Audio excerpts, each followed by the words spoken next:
Shalom Elia. Elia, podcastmu di tempatku itu keren banget loh. Secara nggak langsung kamu menjadi pewarta Injil. Dan banyak yang belain kamu sebenarnya. Jadi aku seneng banget sih. Kontenmu tuh sampai nonton 3,1 juta viewers loh. Luar biasa banget. Elia, ini ada yang bagus sih menurutku yang harus diangkat sih. Dan kita perdalam. Tentang Yesus Kristus dan Nabi Isa, ya, itu aku pengen datangin. Nah, itu tuh menurutku bagus dan kamu pasti akan bisa. Kalau bukan kamu nggak ada yang bisa kalau menurutku sih. Dan kamu harus, aku kasih saran kamu harus ambil momen ini. Tenang aja, aku akan jagain kamu. Dan kita akan lari cuma di situ aja kayak gitu punya. Dan menurut aku ini adalah momen yang tepat untuk mewartakan Injil untuk misionaris ya.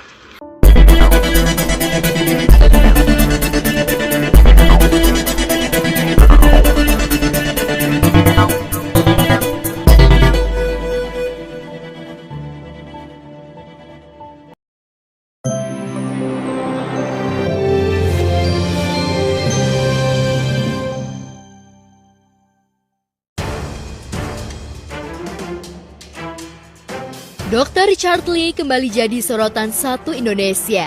Belum kelar kasus dugaan penistaan agama yang dilaporkan Sunan Kalijaga April lalu, sekarang Dr. Lee dituding melakukan hal serupa terkait podcastnya dengan YouTuber Elia Myren.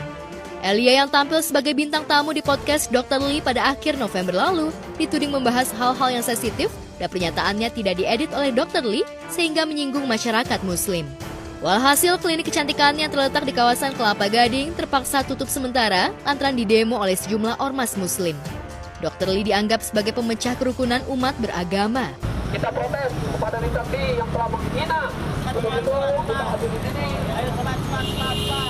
Memberikan protes kepada Dr. Richard Lee dan Elia Myren harus ditangkap dan dihukum. Setuju? Agenda kita hari ini sebenarnya aksi damai ya. Aksi damai sekaligus juga aksi protes lah terhadap apa yang dilakukan oleh Richard Lee. Karena saya ya atas nama Herwanto itu sudah melaporkan Richard Lee ini kedua kalinya nih. Kemarin dia saya laporkan mengundang salah satu narasumber ya yang sekarang udah masuk penjara nih. Nah yang saya sayangkan sekarang Dr. Richard Lee ini sudah tahu Elia Myren ini di TikTok itu luar biasa. Nah ketika Dr. Richard Lee ini mendengar TikToknya Elia Myren ini, kok justru diundang orang seperti ini. Ya dia akhirnya menyampaikan kesimpulan dia. Bukan tanpa alasan, sejumlah ormas menyebut podcast Dr. Lee berpotensi memecah kerukunan umat beragama. Pasalnya, awal Desember lalu, pasca podcastnya dengan Elia Myren sukses menembus 3 juta viewers, Dr. Lee merayu Elia Myren untuk tampil bersama salah satu tokoh mu'alaf yang sosoknya juga tengah viral. Percakapan Dr. Lee dengan Elia Myren yang bocor di media sosial cukup jelas menggambarkan niat dan motif Dr. Lee dan Elia Myren dalam membuat konten sensasional yang meresahkan publik dan sebagian netizen. Bukti percakapan dan konten yang diklaim mengandung sara itulah yang membuat Dr. Lee kembali terlapor kasus dugaan penistaan agama.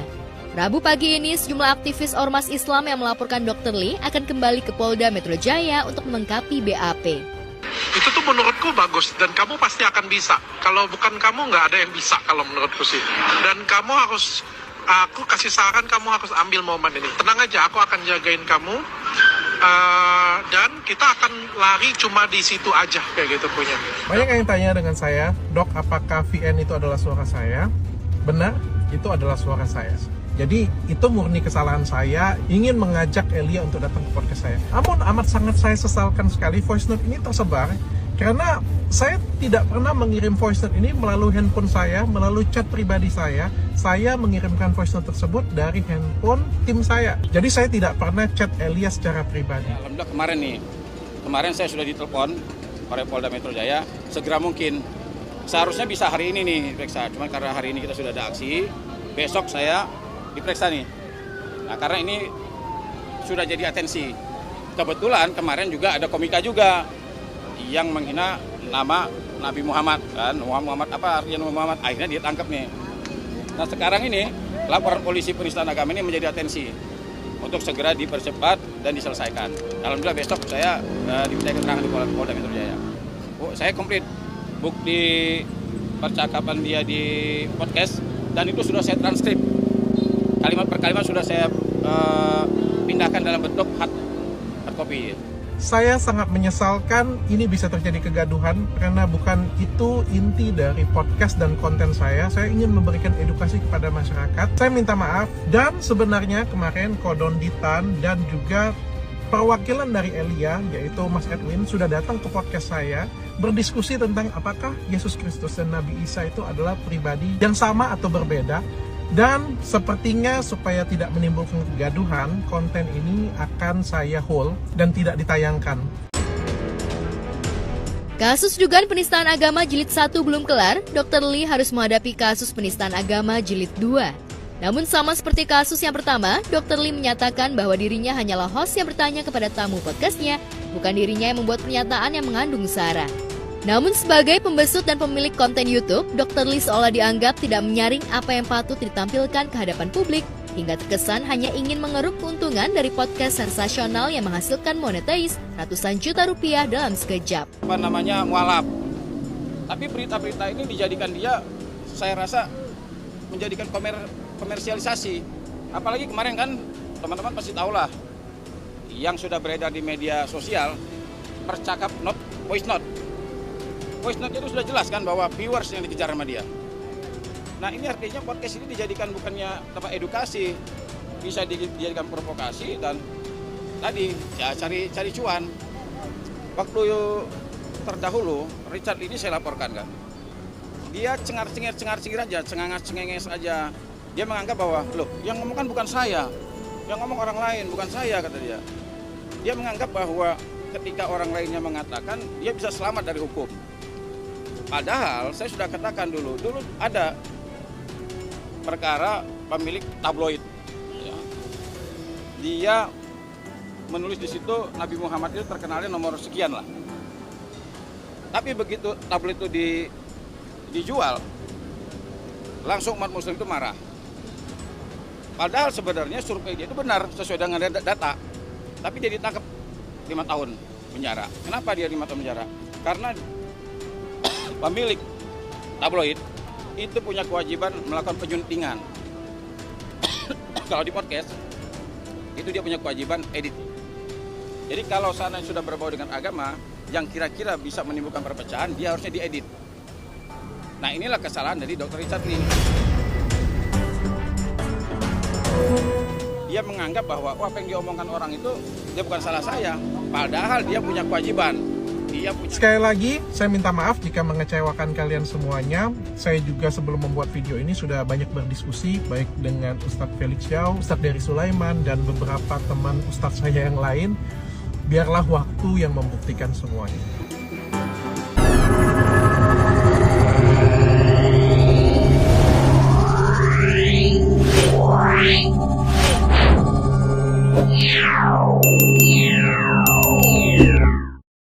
Nah, sebenarnya merasa aneh saja, merasa lucu, dan memang begitu fakta di negara kita ini. Ketika pihak minoritas membahas tentang agama sebelah dan mereka tidak terima dan mereka menuntut dan mereka menuduh sebagai penistaan agama.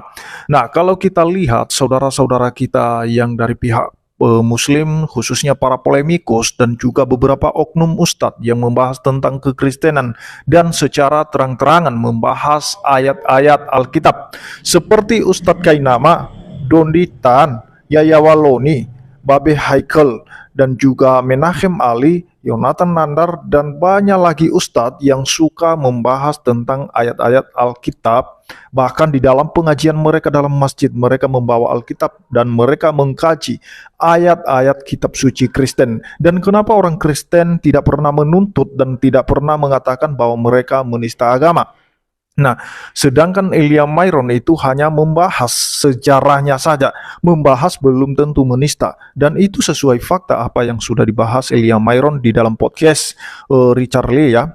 Dan itu sesuai dengan apa yang tertulis juga dalam Alkitab, bahwa memang benar Yesus yang ada di dalam Alkitab Kristen itu berbeda dengan Isa yang ada di dalam kitab suci. Saudara-saudara kita Muslim, itu tidak bisa kita pungkirin perbedaan itu. Karena kalau kita lihat secara historisnya dan juga kelahirannya, kematiannya, kebangkitannya, bahkan kenaikannya di surga itu berbeda dengan peristiwa atau kisahnya Isa yang ada di dalam kitab suci mereka. Dan itu kita tidak perlu paksa untuk harus sama, menjadi pribadi yang sama, karena dari sisi historis, teologisnya pun udah bisa kita nilai bahwa itu berbeda. Lalu kenapa saudara-saudara kita menuntut dan tidak terima akan hal itu, padahal Elia Myron sama sekali tidak menista, tidak menghina ya. Saya lihat sekalipun ada komentar yang dibahas di dalam video tadi seperti yang ditanggapi oleh pria tadi, dan itu tidak disebutkan nama ya oleh Elia Myron di komentarnya. Dan sekalipun diambil kesimpulan oleh pria itu kan kesimpulan sepihak. Nah, bukan kesimpulannya Elia Myron. Jadi jangan langsung menafsir perkataan orang lalu menyimpulkan lalu menggiring opini bahwa itu adalah melakukan penistaan. Mari kita harus lebih cerdas untuk beragama. Jangan hanya karena minoritas yang membahas agama kalian dan kemudian kalian tidak terima, nuntut harus diproses secara hukum. Kenapa tidak pernah kalian buka suara ketika beberapa oknum ustadz membahas Alkitab secara terang-terangan, bahkan mereka menghina, melecehkan Alkitab di dalam masjid seperti Ustadz Nababan ini.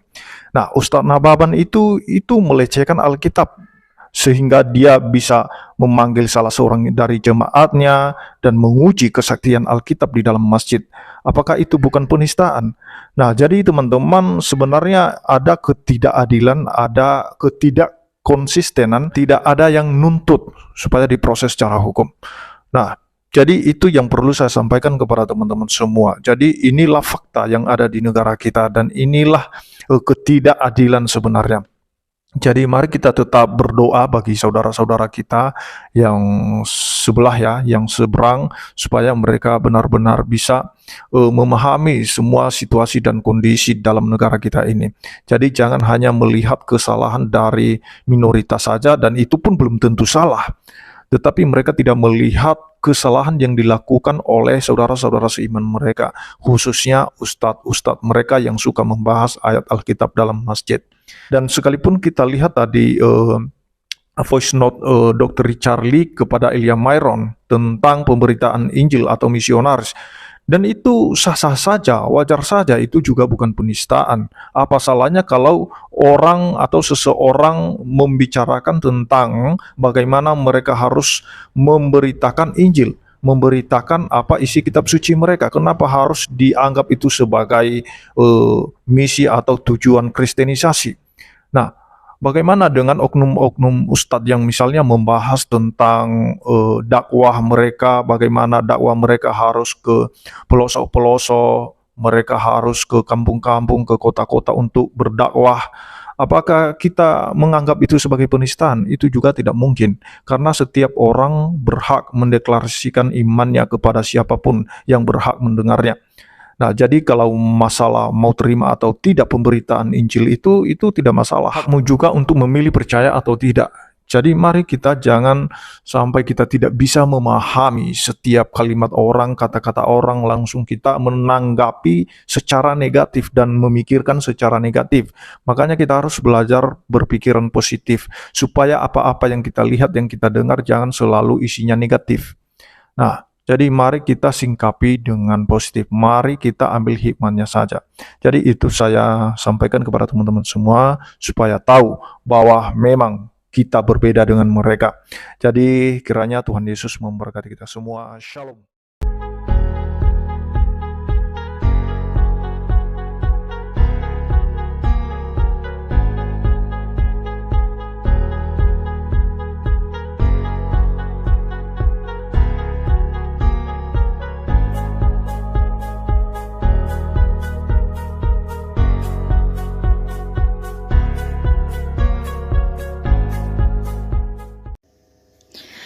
Halo saudara-saudaraku yang terkasih di dalam Tuhan, bagaimana kabar Anda semuanya? Bertemu kembali dengan saya Rina Solihin dalam channel Rina Menjawab. So teman-teman, saya selalu nyinyir teman-teman ya, selalu menyampaikan jangan suka berdebat ya. Tidak perlu berdebat dengan orang-orang yang akidahnya berbeda dengan kita ya. Di mana standar kebenaran beda dengan kita. Jadi kalau kita berdebat sampai berbusa-busa, itu tidak akan pernah ketemu ya. Sampai Tuhan Yesus datang kedua kali, tidak akan pernah ketemu ya Kristen berdebat dengan Muslim. Tidak akan pernah ketemu titiknya, teman-teman. Karena beda gitu. Ya, standar kebenaran yang mereka pakai dengan standar kebenaran yang kita pakai itu sangat berbeda jauh. Jadi apa yang mau diperdebatkan? Apa? Begitu kan? Nggak nyambung, nggak akan pernah nyambung teman-teman. Kita ke barat, dia ke timur. Kita ke utara, dia ke selatan. Ya. Hanya orang-orang yang kurang kerjaan saja begitu getol ya. Berdebat dengan mereka, akhirnya jatuh ke dalam undang-undang penistaan agama. Memang undang-undang penistaan agama ini emang diciptakan perangkap ya untuk kita Kristen teman-teman. Karena terbukti yang masuk ke rangkeng itu rata-rata ya semua orang Kristen. Ya, kita tahu Bapak Saifuddin Ibrahim, kita tahu Bapak MKC, kita tahu Bapak Daud Ali, ya kan? Nah, itu semua orang-orang Kristen. Adalah ya untuk basa-basi daripada enggak goyang teman-teman, ya. Si Yaya Waloni, ya kan? Dengan bobot kasus yang sama dengan Bapak MKC hanya diberi 5 bulan penjara. Ya basa-basi lah. Mungkin di sana juga di servis ya secara luar biasa begitu teman-teman. Makanya Yaya Waloni berkata ya, dia bersyukur sekali dia pernah di penjara begitu kan. Dia suka sekali, dia senang sekali gitu di penjara. Ya senang lah, ya kan? Senang lah orang di servis, ya kan? Di servis di sana. Ya 5 bulan makan tidur, ya kan? Tidak seperti Bapak MKC, ya kan? Digebukin, dikasih makan tai, teman-teman, ya kan? Ya iyalah dia suka. Nah mungkin Yaya Waloni ini betah begitu kan? Di penjara itu, ya tapi salah hakim, mengapa diberi cuma sebentar? Padahal dia suka di penjara itu begitu kan? Dia betah di sana, begitu teman-teman. Nah, jadi please deh ya teman-teman, saya menghimbau ya teman-teman Kristen. Dalam kita berapologetika tidak perlu berdebat ya, tidak perlu berdebat karena negara ini belum menjadi negara yang demokratis. Ya, di sini masih banyak diskriminasi dan undang-undang belum ditegakkan sebagaimana mestinya dan hukum juga masih tebang pilih, masih tumpul ke atas, tajam ke bawah gitu, tumpul ke mayoritas, tajam ke minoritas. Apakah itu ya yang Anda cari? Sudah tahu kondisinya seperti itu, kita harus cerdik seperti ular, tulus seperti merpati. Ya, mari kita berapologet. Tapi tidak dengan cara berdebat. Kalau ada orang menyerang agama kita, ya, kita tangkis dengan kebenaran-kebenaran firman Tuhan di dalam Alkitab. Kita patahkan dengan dalil-dalil yang ada di kitab kita. Tidak perlu pakai dalil-dalil di kitab mereka, karena standar kebenaran yang kita pakai bukan kitab mereka, tapi adalah Alkitab yang kita imani sebagai satu-satunya standar kebenaran. Di luar Alkitab tidak ada lagi standar kebenaran apapun. Jadi saudara-saudaraku yang terkasih di dalam Tuhan, jangan terjadi lagi ya. Itu yang jadi korban, itu selalu kita minoritas, pasti Kristen teman-teman ya. Pasti Kristen. Kita sudah banyak menyaksikan begitu. Jadi berhentilah ya, tidak usah dilayani lagi berdebat dengan Muslim, tidak perlu. Kalau mereka tidak ada lawan debat, mereka mau debat dengan siapa? Debatlah sesama mereka, begitu kan? Nah, jadi tidak usah dilayani. Kita yang perlu diperintahkan Tuhan itu adalah memberitakan kabar baik, menginjil, membawa kabar baik, ya. supaya mereka mendengar kebenaran dan diselamatkan. Dari mana kebenaran itu sumbernya? Dari firman Tuhan di Alkitab, bukan dari kitab lain. Hey there. Subscribe to my channel. And also press this bell icon. Saudara-saudaraku yang terkasih di dalam Tuhan, sebenarnya di Islam pun itu juga dilarang ya untuk mencaci maki, menghina, ya, memaki-maki, menghujat sesembahan agama lain, ya. Kenapa? Karena supaya jangan Islamnya kembali dihujat orang begitu, ya. Karena kalau ingin menghujat Islam itu nggak habis-habis, banyak sekali yang bisa dihujat tentang Islam ini. Tetapi kan itu tidak diajarkan oleh Tuhan kita, ya. Jangan membalas makian dengan makian. Ya, jangan membalas hujat dengan hujat. Itu yang diajarkan oleh Tuhan kita. Begitu teman-teman. Nah, untuk mencerahkan saudara-saudara kita yang muslim, ya, supaya kedua belah pihak bisa menahan diri, sebaiknya Anda juga mendengarkan apa yang disarankan ya oleh seorang ustadz ya berikut ini, di mana dia memaparkan bahwa umat Islam itu tidak boleh loh menghujat sembahan orang lain.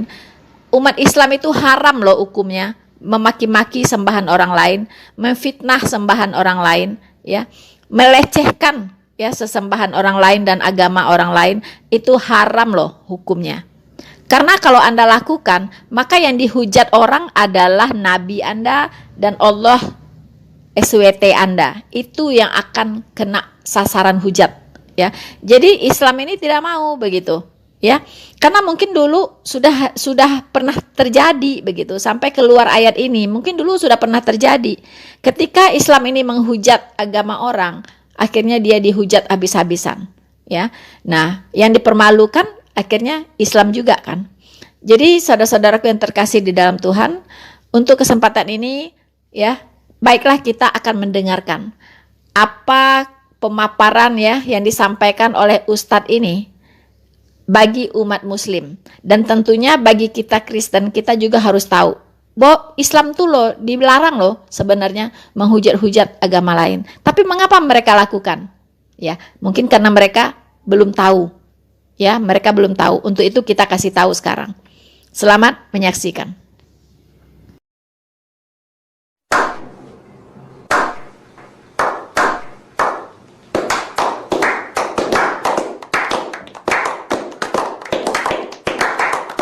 Akhir-akhir ini kita makin sering melihat ustadz dan pendakwah yang dalam pengajiannya itu bukannya fokus membahas tentang Islam, tapi justru malah membahas agama lain, membicarakan agama lain, tapi dengan cara yang merendahkan gitu loh. Dan ini bisa merendahkan agama lain tersebut gitu loh. Ini modelnya bisa bermacam-macam. Misalnya membicarakan agama lain, misalnya Kristen ya, dengan prasangka dan kebodohan gitu, ignorance gitu. Seperti yang dilakukan oleh Ustadz Adi Hidayat ketika dia bilang bahwa orang Katolik itu ke gereja hari Minggu karena menyembah Santo Domingos gitu. Bisa juga dalam bentuk merendahkannya, dalam bentuk menghina agama lain tersebut, agama Kristen gitu ya. Ini seperti dilakukan Ustadz Abdus Somad yang bilang bahwa ada di salib itu ada, di balik salib itu ada jin kafir. Atau merendahkan dengan cara menjadikan agama lain sebagai bahan tertawaan, seperti yang dilakukan oleh Rizik Syihab yang bilang bahwa ya Yesus itu siapa bidannya gitu. Juga yang banyak sekali terjadi sekarang itu mu'alaf, orang baru masuk Islam terus didaulat menjadi ustadz dan atau ustadzah gitu, dan mendapat mimbar untuk bicara di pengajian untuk jelek-jelekin agama mantannya, agama dia sebelumnya gitu. Gejala ini menjadi ironis karena di sisi lain kalau ada pengikut agama lain merendahkan Islam, entah itu melecehkan Nabi Muhammad atau menyatakan sesuatu yang dianggap menghina ya, itu langsung wah kemarahan luar biasa, langsung protes, maki-maki dan kemarahan banyak tempat. Gitu. Jadi ini sesuatu yang menjadi gejala kehidupan beragama belakangan ini. Nah, untuk menyikapi persoalan tadi, saya kira kita perlu melihat masalahnya dari sudut pandang Islam, dari sudut pandang Al-Quran terutama. Bagaimana sih sebenarnya sikap orang Islam yang merendahkan agama lain itu menurut Al-Quran? Nah, saya ingin mengutip sebuah ayat yang menurut saya secara eksplisit membahas soal ini, yaitu Al-An'am 108. Dan ayat ini bunyinya adalah sebuah seruan untuk tidak melakukan maki-maki atau merendahkan agama lain, sesembahan agama lain, karena dengan begitu maka itu mendorong pengikut agama lain melakukan hal yang sama, memaki-maki Tuhan Islam, gitu, memaki-maki Allah. Gitu. Jadi intinya kalau tidak mau agama Islam itu dimaki-maki, tidak mau agama Islam dilecehkan, jangan memaki-maki Tuhan agama lain, jangan melecehkan keyakinan agama lain. Itu pesan dari Al-An'am 108 tadi. Ayat Al-An'am 108 itu menjadi penting sekali dan perlu kita dalami apa sebenarnya kandungan maknanya. Dan cara terbaiknya adalah dengan melihat penjelasan dalam tafsirnya. Dan saya ingin mengutip sebuah tafsir dari Imam Al-Qurtubi, seorang ulama Andalusia abad 13 ya. Jadi Al-Qurtubi menyatakan begini, pernyataan firman Allah, wala tasubul ladzina yad'una min dunillah, jangan memaki-maki sesembahan selain Allah, itu adalah sebuah larangan, nahyun. Dan Allah melarang umat Islam memaki-maki sesembahan agama lain karena kalau misalnya, dan ini alasan menurut saya menarik ya, kalau misalnya itu dilakukan, maka yang akan muncul adalah Allah akan dimaki-maki oleh mereka. Gitu. Jadi ini alasan utama yang dinyatakan di situ. Kemudian penjelasan Qurtubi selanjutnya tentang asbabun nuzul ayat tersebut ya. Jadi ini salah satu versinya adalah jadi kafir Quraisy mengatakan kepada Abi Thalib, pamannya Nabi Muhammad ya. Imma antantahiya Muhammadan wa ashabahu an sabbi alihatina wal ghaddi minha wa imma an nasubba ilahahu wa nahjuahu. Kemudian fanazalat al-ayah. Jadi atau kamu menghentikan Muhammad dan para sahabatnya untuk melakukan maki-maki Tuhan kami gitu. Atau kami yang akan memaki-maki balik mereka. Ini ancaman orang Quraisy, kafir Quraisy kepada Abi Thalib. Lalu turunlah ayat tersebut. Nah, yang menarik itu dalam uraian Al-Qurtubi selanjutnya, dia bilang ulama berpendapat, qolal ulama'u hukmuha baqin fi hadhil ummah ala kulli halin. Hukum larangan memaki-maki agama lain, sesembahan agama lain itu permanen. Berlaku terhadap umat Islam dalam setiap kesempatan sampai sekarang gitu. Famatakanal kafiru fi manaatin wa khifa ayyasubbal islama awin nabiyya alaihi salatu wassalam awillahi azza wa jalla fala yahillu li muslimin ayyasubba sulbanahum wala dinahum wala kana isahum. Nah, bagian ini yang menarik. Jadi manakala non-muslim atau orang kafir itu dikhawatirkan melakukan memaki-maki Islam, memaki-maki Nabi, melecehkan Allah Subhanahu wa taala. Dalam situasi seperti itu, maka upaya muslim untuk memaki-maki itulah sesuatu yang haram gitu loh. Fala yahilu, maka tidak boleh, maka haram, maka tidak halal bagi orang Islam melakukan tindakan mencela, mencaci maki, menista, merendahkan sulbanahum, salib mereka, yaitu salibnya orang Kristen tadi. Dan tidak boleh juga melakukan maki-maki terhadap agama mereka. Tidak boleh juga melakukan maki-maki terhadap atau melecehkan terhadap gereja mereka. Ini pernyataan menarik menurut saya. Jadi larangan memaki-maki itu sifatnya permanen sampai sekarang, dan yang dilarang itu bukan hanya memaki-maki Tuhan ya, bukan hanya melecehkan Tuhan, tapi melecehkan salib seperti yang dilakukan oleh Abdus Somad gitu misalnya, kemudian melecehkan agamanya, melecehkan ajaran agama, melecehkan Yesus dan seterusnya, melecehkan gereja dan seterusnya. Ini sesuatu yang haram dilakukan oleh orang Islam gitu. Ini pernyataan Imam Qurtubi ya. Kesimpulan apa yang bisa kita peroleh dari kutipan kitab tafsir Al-Qurtubi ini? Di sini berlaku sebuah prinsip yang menarik ya. Jadi intinya kan tadi sudah saya singgung, kalau umat Islam tidak mau Islam dilecehkan, direndahkan, dimaki-maki, maka ya jangan melakukan hal yang sama, jangan melakukan maki-maki, melecehkan, menistakan agama lain, sesembahan keyakinan agama lain gitu. Ini yang mungkin bisa kita sebut sebagai prinsip emas atau golden rules dalam Quran terkait hubungan antar agama ya. Jadi intinya jangan melakukan sesuatu yang apabila orang lain melakukannya terhadapmu, kamu gak suka. Jadi kalau agamamu, kamu gak suka agamamu dilecehkan, keyakinan imanmu direndahkan, dinista oleh orang lain, ya kamu jangan melakukan penistaan terhadap agama lain gitu. Dan ini prinsip etis golden rule ini, aturan emas ini sebenarnya tidak hanya dalam Islam, di berbagai agama juga ada. Dan misalnya di dalam Kristen juga malah saya kira jelas dinyatakan, misalnya di Matius 7:12 ya, di situ disebutkan segala sesuatu yang kamu kehendaki supaya orang berbuat kepadamu, perbuatlah demikian juga kepada mereka. Lagi pula kan kita tahu bahwa dakwah itu pada dasarnya kan mengajak, bukan mengejek.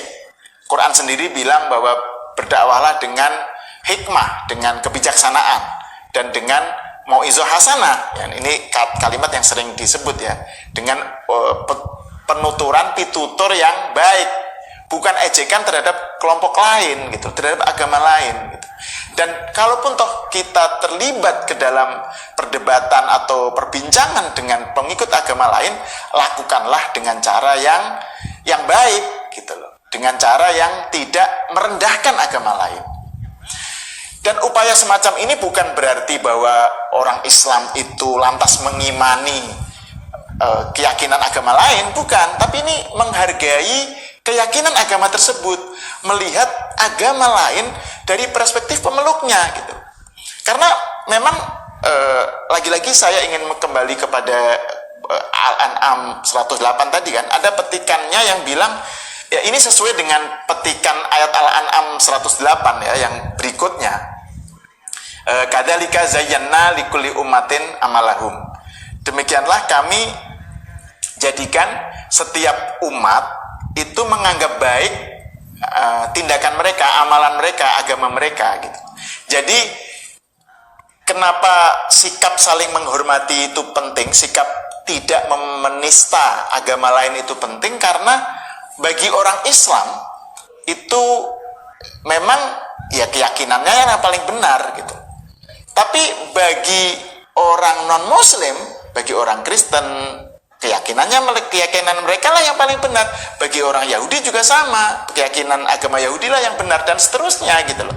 Jadi karena Tuhan sendiri, Allah sendiri sudah menjadikan tadi bagi setiap umat itu sebuah sikap menganggap baik agamanya mereka masing-masing, ya kita hormati gitu, kita hargai itu.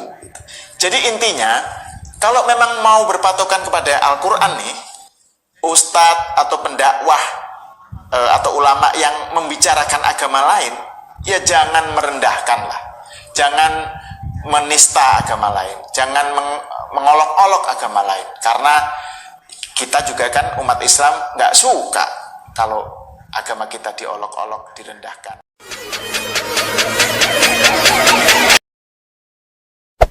Hey there. Subscribe to my channel and also press this bell icon. Saudara-saudaraku yang terkasih di dalam Tuhan, setelah kita mendengarkan pemaparan ya atau penyuluhan yang diberikan oleh seorang ustadz, saya pikir ini seorang ustadz yang boleh kita berikan aplaus ya, teman-teman, yaitu dengan pemikirannya yang terbuka ya, tidak picik seperti banyak ustadz-ustadz yang lainnya. So, teman-teman, kita sudah mendengarkan bahwa umat Islam dilarang keras ya, bahkan dikatakan haram hukumnya kalau menista agama lain, kalau menghujat sembahan agama lain, kalau mengolok-olok sembahan agama lain, memaki-maki ya sembahan agama lain, teman-teman. Nah, ini ada tercantum ya yang dikatakan tadi oleh Ustadz itu, yaitu di surat Al-An'am 108.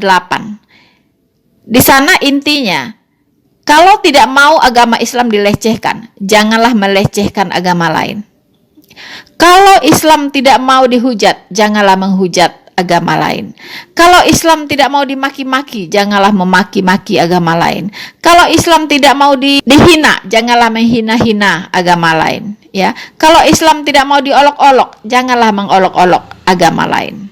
Ya, kalau kita Kristen sudah diajarkan, ya, perbuatlah segala sesuatu yang engkau inginkan orang lain perbuat kepadamu, lakukanlah itu. Ya, jadi kalau karena kita memang tidak mau dihujat, karena kita memang tidak mau diolok-olok, kita tidak mau ya duluan menghujat-hujat agama orang. Tidak perlu. Saya sendiri, teman-teman, ya, saya tidak pernah mau bicara tentang agama Islam walaupun itu agama saya dulunya. Mengapa? Mengapa, teman-teman? Ya, karena sudah beda, teman-teman. Ya, tidak ada lagi titik temu antara keduanya. Ya, saya bicara tentang agama saya saja yang ada sekarang. Kalau saya hubung-hubungkan dengan agama saya yang dulu, nggak nyambung, teman-teman, nggak nyambung begitu. Ya, nggak nyambung. Jadi saya tidak bisa lagi mengutip-ngutip ayat-ayat yang ada di kitab saya dulu, karena nggak akan nyambung dengan Alkitab, sama sekali nggak nyambung. Ya, jadi tidak perlu. Ya, kalau saya mengcounter serangan-serangan dari para ustadz mu'alaf, serangan-serangan dari orang-orang Islam, ya, ustadz-ustadz mereka terhadap kekristenan, itu yang saya pakai dalil-dalilnya selalu dari Alkitab. Saya tidak butuh dalil-dalil dari luar Alkitab. Karena bagi saya di luar Alkitab tidak ada lagi firman Tuhan. Itu yang diajarkan oleh kitab saya, ya. Itu yang diajarkan oleh Alkitab, itu yang diajarkan oleh Tuhan Yesus kita, oleh firman Tuhan yang ada di Alkitab kita, teman-teman. Tidak ada lagi firman di luar Alkitab. Jadi ngapain kita ya untuk mengutip-ngutip ya ayat-ayat yang ada di kitab orang lain, ya, teman-teman. Nah, tadi juga dikatakan, saya tertarik ya dengan apa yang dikatakan oleh Ustadz tadi. Katanya kita harus melihat agama lain menurut perspektif pemeluknya, ya. Jadi melihat agama lain menurut perspektif pemeluknya.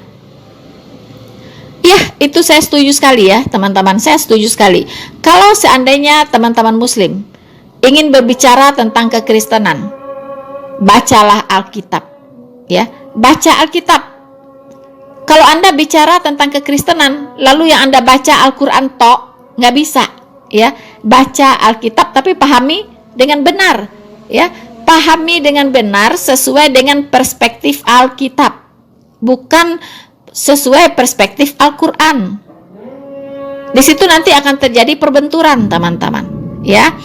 Nah, hal yang saya lihat yang merupakan penyebab utama terjadinya perbenturan atau konflik, ya, antara Islam dan Kristen, yaitu tokoh Isa yang ada di Al-Quran.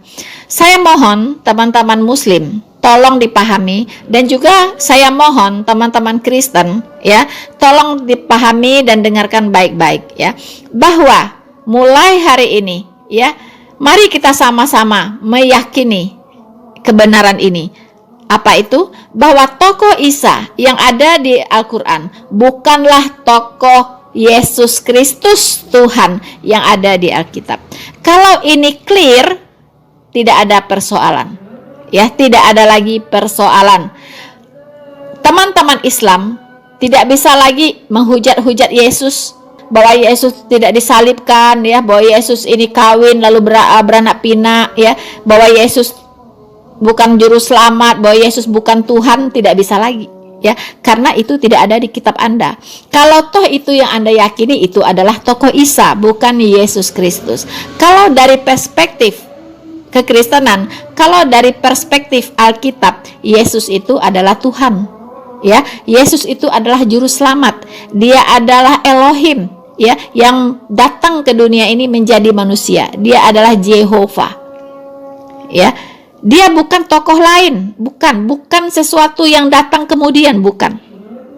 Menurut perspektif Alkitab, Yesus Kristus itu sudah ada sebelum dunia ini dijadikan, karena dia adalah pencipta, ya. Dia adalah sang pencipta itu sendiri. Makanya Yesus Kristus berkata, aku sudah ada sebelum Abraham jadi, ya. Jadi Yesus Kristus adalah Allah itu sendiri. Nah, ini tidak ada di Al-Quran, ya. Jadi Anda kalau mau mengenal Kristus, belajarlah dari orang Kristen. Kalau Anda, teman-teman ya Muslim, tidak paham dengan apa yang Anda baca di Alkitab, bertanyalah, ya. Kalau Anda bertanya kepada saya pun akan saya bantu untuk menjelaskan, ya. Asal Anda punya kerendahan hati, jangan sok tiu, jangan sok pintar, begitu kan? Seperti mu'alaf bersaksi, ya, mengatakan begini begitu, ternyata semua pemahamannya salah, gitu, ya, salah begitu. Baca ayat Alkitab salah, begitu, teman-teman, ya. Jadi mohon tidak lagi, ya, umat Muslim, teman-teman Muslim mengatakan bahwa Yesus Kristus itu adalah tokoh Isa yang ada di kitab Anda, di Al-Quran. Tidak lagi menyamakan, mengukur Yesus Kristus dengan ukuran Isa, tidak bisa, karena itu adalah dua pribadi yang berbeda, ya. Kalau ini clear antara Islam dengan Kristen, tidak ada lagi perdebatan. Nah, ini yang saya lihat tadi, yang dimaksud dengan harus melihat agama lain menurut perspektif pemeluknya. Yes, saya setuju, ya. Oke, teman-teman, saya kira sekian dulu, ya, apa yang bisa saya bagikan. Semoga ini menjadi perenungan bagi kita semua. Jangan terjadi lagi, ya, yang namanya hujat menghujat, dan kalau bisa undang-undang penistaan agama dicoret, ya, karena kita umat beragama di Indonesia sudah tidak memerlukan itu, ya, sudah tidak memerlukan itu lagi, karena kita sudah tidak akan saling menghujat lagi. Akhir kata dari saya, selamat berdakwah teman-teman Muslim. Berdakwahlah dengan damai, berdakwahlah dengan lemah lembut, ya. Berikan contoh kalau Anda memang adalah agama yang rahmatan lil alamin. Dan juga saya ucapkan selamat, ya, selamat menginjil, selamat memberitakan kabar baik dengan penuh semangat kepada teman-teman yang Kristen, ya, kepada para evangelis, kepada para penginjil dan para apologet, ya. Semangat, harus semakin semangat teman-teman di akhir zaman ini, ya. Beritakan Injil dengan segala kesabaran dan pengajaran, dengan penuh kebijaksanaan, ya. Biarkan orang memilih apakah mereka akan memilih Islam ataukah mereka memilih Kristen. Biarkan mereka yang menentukan. Tidak ada yang boleh mengintervensi. Biarkan mereka berkeyakinan sesuai yang mereka pahami bahwa itulah yang benar. Bersama saya, Noverina Solihin, Tuhan Yesus memberkati kita semua. Maranatha.